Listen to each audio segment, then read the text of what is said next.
Assalamualaikum warahmatullahi wabarakatuh. Puji syukur kehadirat Allah Subhanahu wa Ta'ala, yang mana pada hari ini kami semuanya, murid-muridku yang aku sayangi dan aku banggakan, diberi kesehatan sehingga di bulan suci Ramadan bisa melaksanakan ibadah, yaitu berpuasa wajib. Pada pembahasan kali ini kami ditugasi dengan judul menjadi Islam yang sempurna dengan berhaji. Ya, ini saya jelaskan, mohon maaf ya semampu saya. Pengertian haji. Haji adalah berkunjung ke Baitullah, Ka'bah, rumah Allah, bagi yang terpanggil, yang didasari pada inisiatif dari hati, yang didasari pada keimanan dan ketakwaan, untuk melakukan amalan-amalan antara lain wukuf di Arafah, mabit di Musdalifah dan Mina, tawaf mengelilingi Ka'bah, kemudian sa'i dan amalan-amalan yang lain pada masa tertentu demi memenuhi panggilan Allah Subhanahu wa Ta'ala dan mengharapkan ridhonya semata. A'udzubillahi minasyaitonirrajim. Bismillahirrahmanirrahim. Walillahi ala nasi hijjul baiti manis tato'a ilahi sabila. Mengerjakan haji adalah kewajiban manusia terhadap Allah, yaitu bagi orang yang sanggup mengadakan perjalanan ke Baitullah. Quran Surat Ali Imran ayat 97. Yang kedua, mengenai hukum haji. Ibadah haji adalah wajib bagi umat Islam yang telah memenuhi syarat.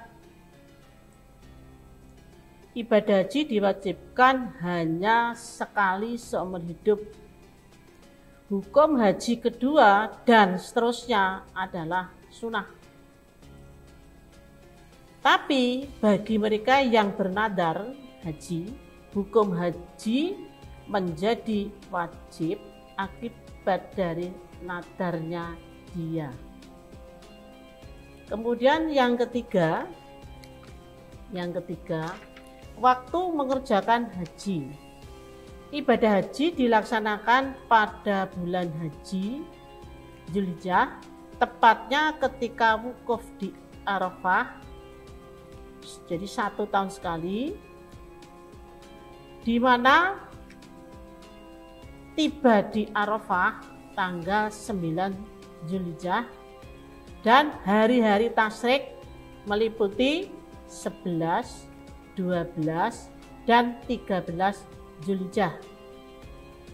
Yang keempat adalah syarat-syarat haji. 1. Islam. Yang kedua, berakal sehat. Yang ketiga adalah baligh. Jadi pengertian baligh di sini adalah sekitar berumur 12 sampai 15 tahun. Berlaku bagi laki-laki dan perempuan. Dan juga bisa ditandai dengan apabila perempuan adalah sudah haid. Kemudian yang laki-laki ditandai dengan mimpi basah. Yang keempat, merdeka. Artinya bukan hamba sahaya. Yang kelima adalah istitoah. Artinya mampu.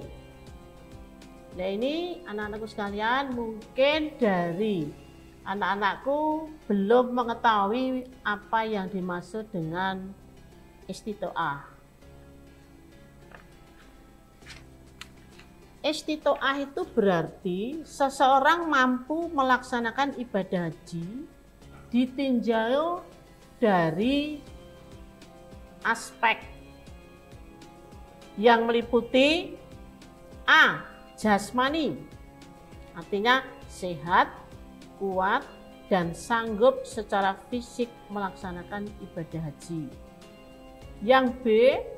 Rohani, 1. Mengetahui dan memahami manasik haji. Yang kedua, berakal sehat dan memiliki kesiapan mental untuk melaksanakan ibadah haji dengan perjalanan yang jauh. C. Faktor ekonomi. Ekonomi ya, yang meliputi 1. Mampu membayar biaya perjalanan ibadah haji dalam kurung BPIH untuk yang reguler. Jadi reguler itu maksudnya lewat pemerintah ya, dan sudah ditentukan nanti, berasal dari usaha atau harta yang halal. Yang kedua, biaya haji yang dibayarkan bukan berasal dari satu-satunya sumber kehidupan yang apabila sumber kehidupan itu dijual akan terjadi kemudaratan bagi diri dan keluarga. Yang ketiga, memiliki biaya hidup bagi keluarga yang ditinggalkan. D. Segi keamanan. 1. Aman dalam perjalanan dan pelaksanaan ibadah haji. Yang kedua, aman bagi keluarga dan harta benda serta tugas dan tanggung jawab yang ditinggalkan. Yang ketiga, tidak terhalang, misalnya mendapat kesempatan atau izin perjalanan haji, termasuk mendapatkan kuota tahun berjalan atau tidak mengalami pencekalan. Kemudian yang kelima adalah rukun haji. Rukun haji adalah rangkaian amalan yang harus dilakukan dalam ibadah haji dan tidak dapat diganti dengan amalan lain, walaupun dengan dam. Dam ya, jadi dam nanti bisa diterangkan oleh Bapak pengampu agama ya. Jika rukun ini ditinggalkan, ibadah haji seorang tidak sah. Ya, syarat rukun haji 1. Ihram, niat. Ya, jadi sudah berpakaian ihram, kemudian melaksanakan mikot. Yang kedua, wukuf di Arafah. Yang ketiga adalah tawaf ifadah.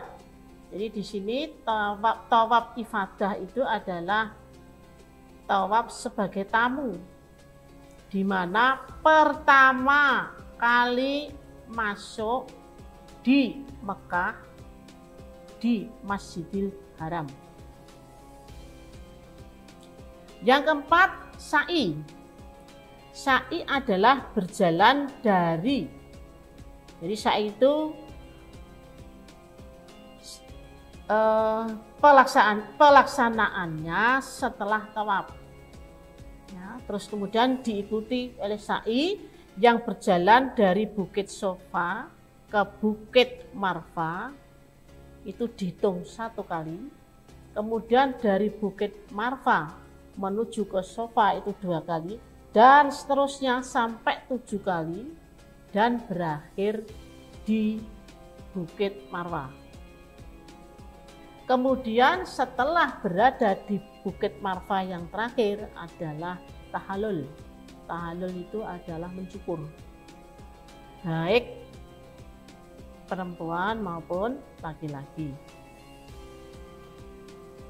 Kemudian saya lanjutkan, saya jelaskan mengenai mikot. Mikot itu ada 2 tempat, yaitu namanya adalah mikot zamani dan mikot makani.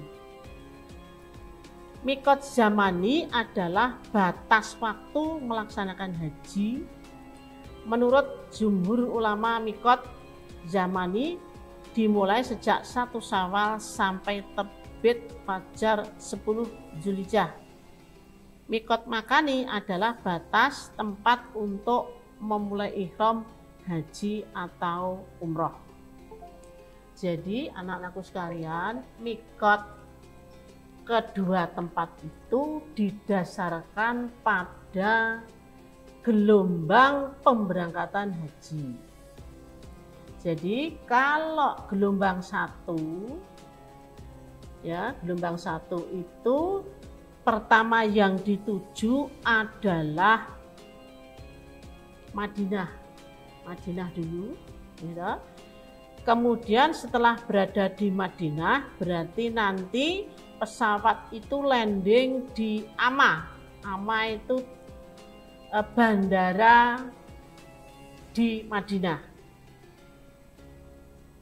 Berarti melaksanakan sholat arba'in. Jadi sholat arba'in itu sholat wajib yang dilakukan oleh jemaah haji selama 8 hari. Sholat wajib ya. Sholat wajib 5 waktu yang dilakukan berturut-turut, diusahakan berturut-turut selama 8 hari. Jadi kalau dihitung setiap hari 5 kali dikalikan 8 berarti 40. Itu harus kita usahakan semaksimal mungkin.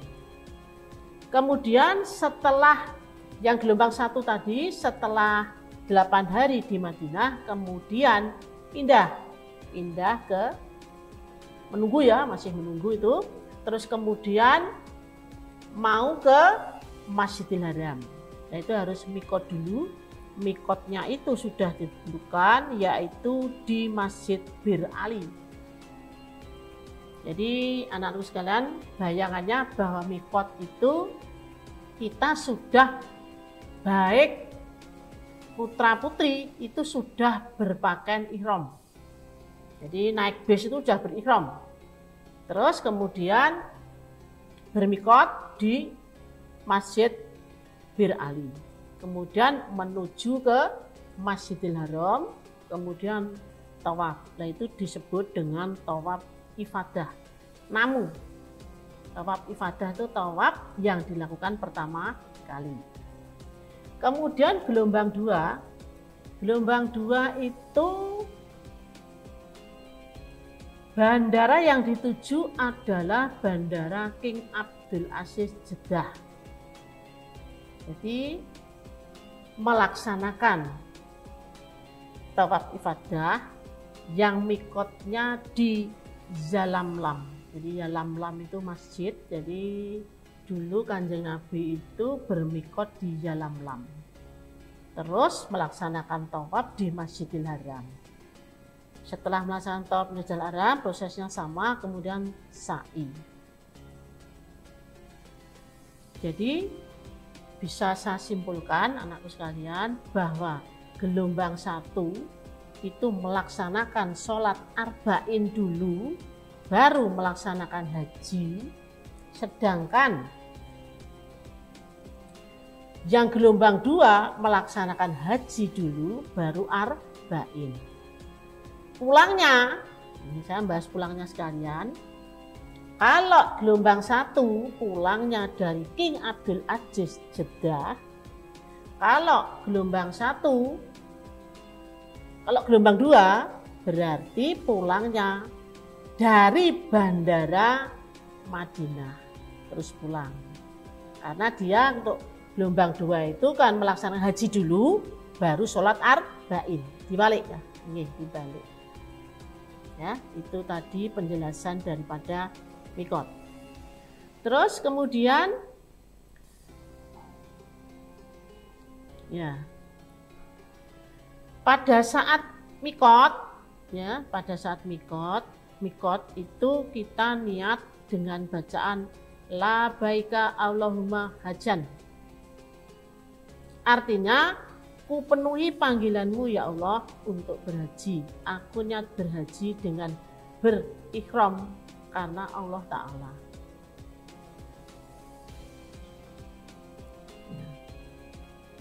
Terus kemudian yang ketujuh saya ingin bahas talbiyah, bacaan ya. Jadi di sini pengertian talbiyah ya, artinya adalah pemenuhan jawaban pengabulan terhadap sebuah panggilan dengan niat yang ikhlas. Ya, menurut istilah talbiyah berarti ungkapan kalimat yang diucapkan untuk memenuhi panggilan Allah Subhanahu wa taala dalam keadaan ihram haji atau umroh. Kemudian saya lanjutkan dengan yang ke-8 yaitu wajib haji. Wajib haji.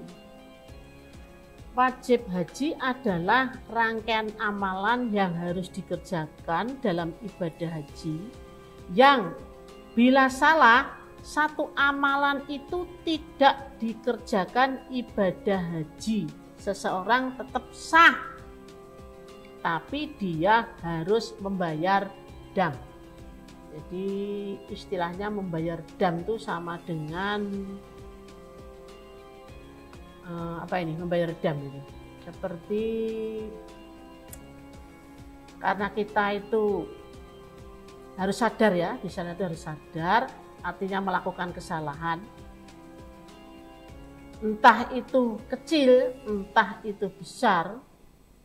Ya. Jadi kita apapun supaya haji kita nanti sah, membayar dam dengan aturan yang sudah ditetapkan. Ya. Jika seseorang sengaja meninggalkan salah satu rangkaian amalan itu tanpa adanya uzur syar'i, ia berdosa. Ya, ia berdosa.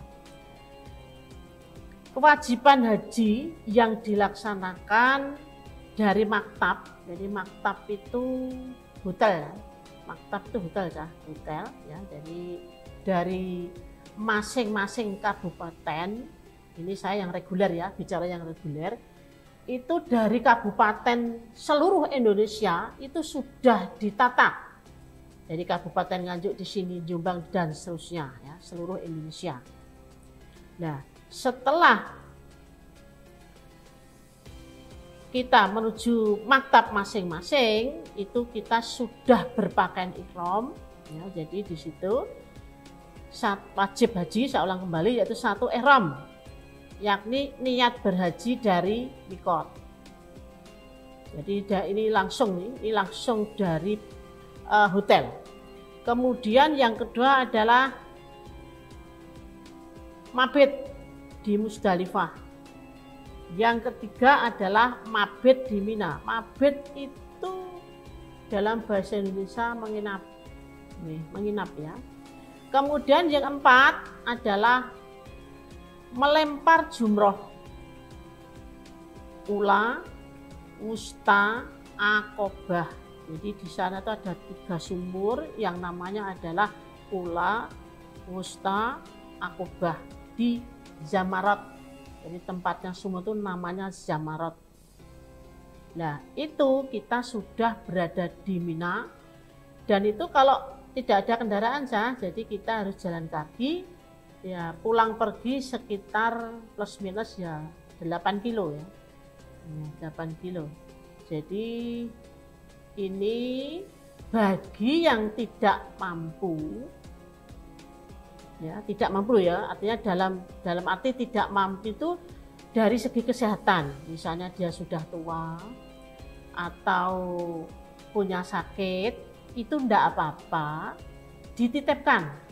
Nah, dititipkan pada temannya yang ya seyogyanya yang semaktab ya, sak rombongan, artinya sak rombongan nih. Terus kemudian wajib haji yang kelima adalah tawaf wada. Tawaf wada itu terakhir ya, terakhir.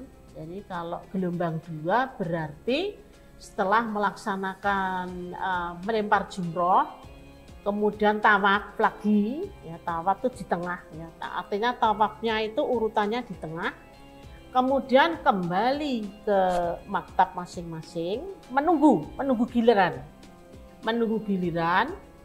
Nah, kemudian di maktab itu apa aja? Artinya jemaah itu ngapain? Nah, jemaah itu bebas. Ya kalau bisa, karena kita itu niat berhaji semaksimal mungkin untuk sholat 5 waktu itu di Masjidil Haram. Jadi di sana itu sudah diberikan base, ya. Jadi base sarannya sudah bagus sekali. Jadi base itu sudah ratusan bahkan ribuan. Base-nya itu warnanya merah, sholawat tulisannya. Jadi hotelnya tuh sudah turis juga jajar. Ya, jadi nanti turun dek hotelnya, hotel apa Pak? Ini udah keluar terus masuk ke lift masing-masing. Nah, jadi setiap hari seperti itu. Jadi yaitu tergantung jamaah masing-masing. Misalnya kalau dalam keadaan sakit, gitu, sudah tua atau mungkin punya sakit, ya enggak apa-apa ke Masjidil Haram. Enggak ke Masjidil Haram. Artinya bisa melaksanakan sholat di hotelnya. Jadi di situ tuh ada disediakan, ya, biasanya itu di paling bawah, ya. Hotel yang paling bawah tuh dibuat masjid, di mana itu lengkap nih, ada istilahnya penceramahnya, ada muadzinnya, ya lengkap, ya. Jadi itu ya kita belum tahu, jadi kita kembali, artinya itu kewajiban untuk wukuf tadi, kemudian mabit, kemudian melempar jumroh sudah selesai, kita tinggal menunggu giliran untuk pindah ke Madinah yang melaksanakan sholat arba'in. Di sholat arba'in tadi sudah saya jelaskan, sholat selama 8 hari, gitu. 8 hari sholat wajib 5 waktu kita usahakan semaksimal mungkin di Masjid Nabawi. Terus kemudian ini mau saya saya tunjukkan, ya. Jadi contoh busana ihram laki-laki pada saat tawaf. Kemudian contoh yang kedua, itu selesai tawaf sehingga di situ kainnya, ya, kain ini penutup itu bisa dilangkepkan. Ya, selain tawaf itu boleh, tapi kalau tawaf tetap seperti gambar yang ke-1, ya. Gambar ke-1 itu pada saat tawaf. Terus gambar yang kedua itu setelah tawaf. Kemudian contoh baju ihram untuk perempuan itu seperti itu, ya. Jadi bisa pakai celana boleh, bisa juga pakai bawahan, ya, bawahan. Terus kemudian, nah itu anak-anak sekalian saya tunjukkan, yaitu tempat semua kaum muslim yang nantinya diidam-idamkan, yaitu Masjidil Haram, ya, Masjidil Haram, ya. Jadi itu Ka'bahnya berada di tengah. Kemudian di situ di depan itu ada pintu, ya, ada pintu. Lalu pojokan kiri, ya, pojokan kiri. Jadi pojokan kiri itu tempatnya Hajar Aswad. Pojok kiri itu tempatnya Hajar Aswad. Jadi di sini. Ya. Terus itu ada pintu. Terus kemudian di situ itu ada seperti kurungan, ya. Ya tadi, ya. Lampu itu, ya. Itu adalah Hijr Ismail. Setelah Hijr Ismail itu ada makom, ya, Nabi Ibrahim. Jadi nanti ya kamu tentunya berangan-angan kan, ya, berangan-angan bisanya gimana ya besok muga-muga paring rezeki ingkang kathah. Ya, itu kamu kalau tawaf itu startnya berada di Hajar Aswad. Jadi ini ya laptop saya ini Hajar Aswad itu di sini ya, di sini. Oke, di sini startnya di sini. Kemudian mubeng sana, ya kan? Sana, sana. Terus ini adalah Hijr Ismail, makome Kanjeng Nabi Ibrahim. Terus. Lah, pojokan sana. Nah, ini pojokan sana. Itu namanya adalah Rukun Yamani. Rukun Yamani itu pojokan ini. Ini apa? Tenggara apa ini? Pojokan ini. Ya, jadi sebelum ke Hajar Aswad itu ada sisi. Ya, sisi sebelah kiri. Jadi Ka'bah itu kalau saya mau tawaf itu berada di kiri saya. Jadi kamu bisa bayangkan ya. Jadi di kiri, selalu kiri ini. Ya. Terus kemudian ya, kan kamu tadi saya ulang kembali mulai dari Hajar Aswad, gitu. Berarti kan ngubengi posisi Ka'bah di mana? Kiri, di bagian kiri. Nggih. Laku nggih mubeng nggih mlaku. Mlaku lah. Terus lah saat di pojok sana, berarti itu tenggara ya. Tenggara barat laut ya? Tenggara betul ya, tenggara ya. Nggih. Itu namanya Rukun Yamani. Jadi Rukun Yamani itu adalah pojokan sebelum Hajar Aswad. Nah, itu ada bacaannya ya. Jadi mulai dari Rukun Yamani itu ada bacaannya Rabbana atina fid dunya hasanah wa fil akhirati hasanah wa qina adzabannar.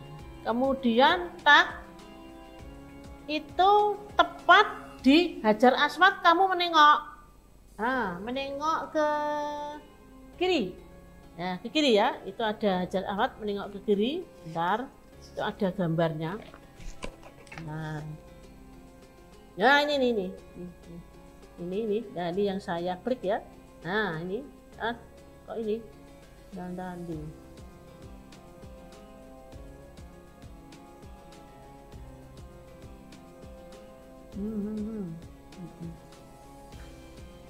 Ya, ini posisi Hajar Aswad. Ya, posisi Hajar Aswad ya. Nah, perhatikan kalau bingung pas posisi Hajar Aswad itu ada lampu hijau. Kelilip gitu lampu hijau.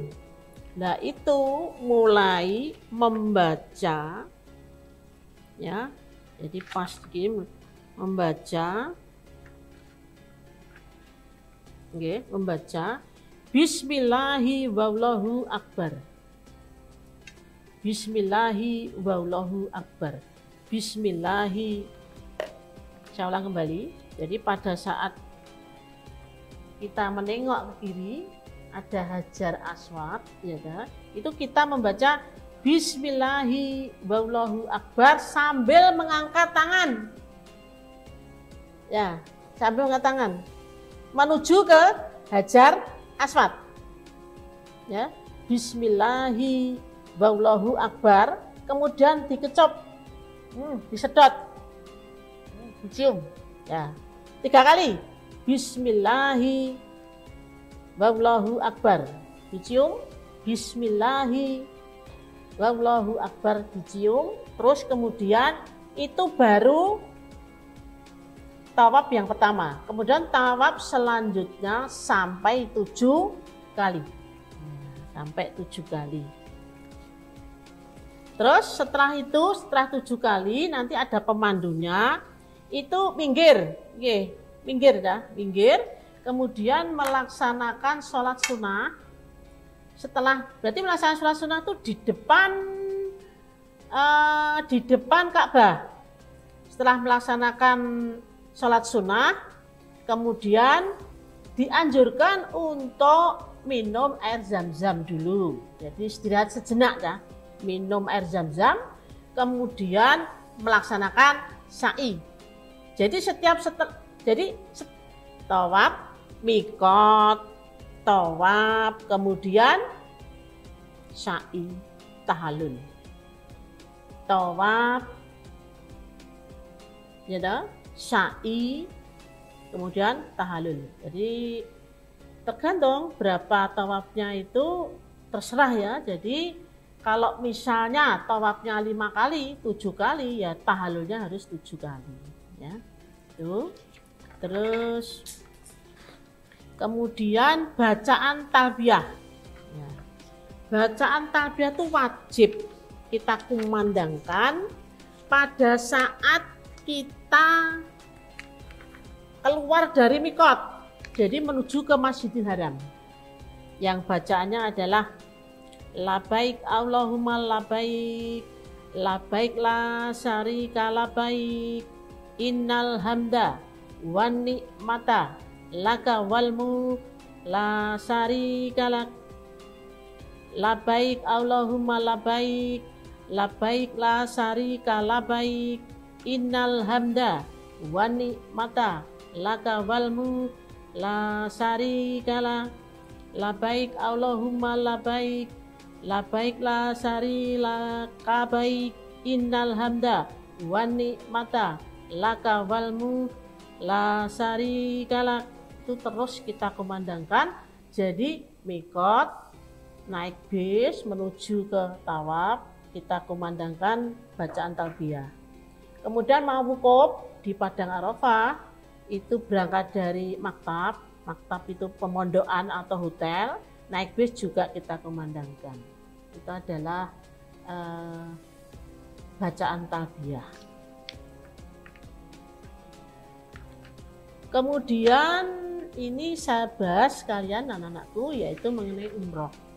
Umroh ya. Jadi nanti biar kamu itu ada bedanya antara haji dan umroh ya.